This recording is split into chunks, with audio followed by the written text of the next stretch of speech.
Merci Madame la Présidente. Effectivement, comme le rappelait notre collègue Monsieur Cérus, nous n'avons pas pu exprimer nos félicitations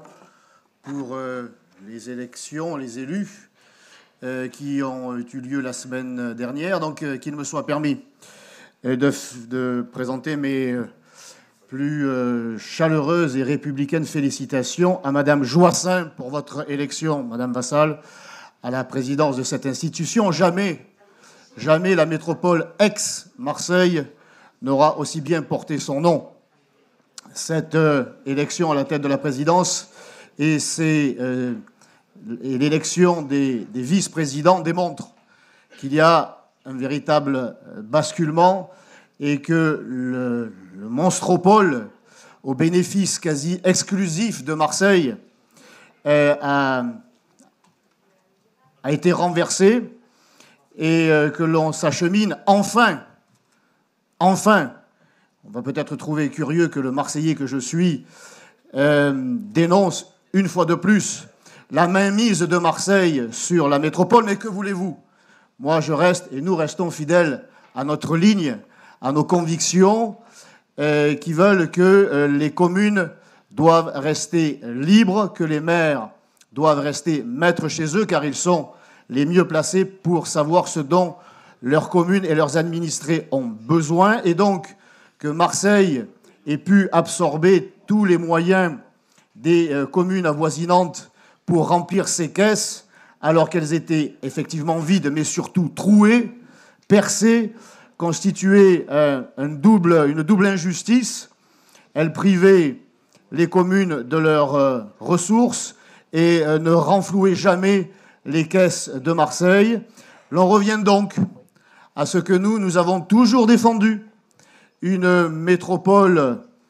qui se rappelle qu'elle doit rendre aux communes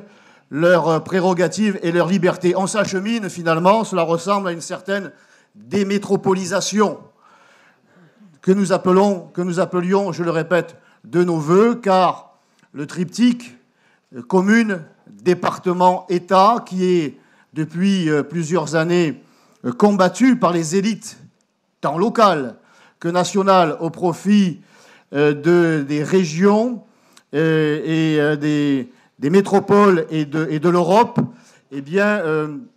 que voulez-vous? On chasse le naturel, il revient au galop. La commune, le département et la nation, et pour revenir aux communes ici, au sein de cette métropole, la commune n'a jamais été aussi moderne, elle n'a jamais été aussi performante, car au-delà des étiquettes politiques des uns et des autres ici dans cet hémicycle, moi je suis convaincu que tous les maires présents ici n'ont qu'un objectif, servir l'intérêt général des habitants, être vigilants sur les deniers publics, ne pas dépenser à tort et à travers, ne pas être dans l'idéologie, ne pas céder aux programmes aussi faramineux qu'inutiles.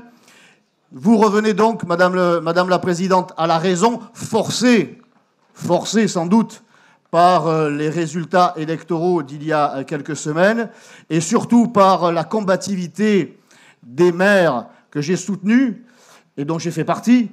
la combativité des maires qui ne se sont jamais inscrits, eux, dans l'idéologie, mais dans le pragmatisme. Alors, puisqu'il y a cette nouvelle orientation, eh bien, j'en suis fort aise. Nous en sommes tous, en tout cas, parmi les 8 élus que nous représentons, ce qui n'est pas encore un groupe du Rassemblement national, mais en tout cas, nous sommes très heureux que cette nouvelle orientation puisse être prise, à condition, bien sûr, qu'elle se réalise. Car nous avons entendu depuis plusieurs années déjà dans cet hémicycle, et puis dans d'autres, beaucoup de promesses, beaucoup d'engagements qui n'ont jamais été suivis des faits, mais cette fois, vous n'avez pas droit à l'erreur, Madame la Présidente, je dirais soutenue et surveillée par les maires, par vos vice-présidents, qui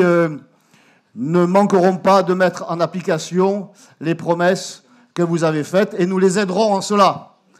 La commune est la base, le socle